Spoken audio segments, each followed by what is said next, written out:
Ayan, nakuha ko na kanina, 12.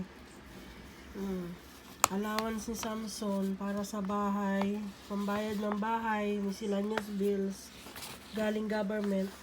Kasi ito yung libre check-up sa Kainan Hospital sa 23. Tapos ito, nilagyan na siya ng free check-up din sa ngipin. Saka sila pa yung naghanap ng view-in, yung clinic. December at saka January para daw makahabol siya ng December. Kasi pwede na siyang magpa-check up, sabi ng doktoran niya.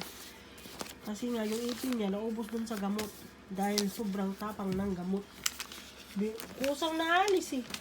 Nung kasadsada ng nagagamot yan. Kaya magpapapustiso na siya.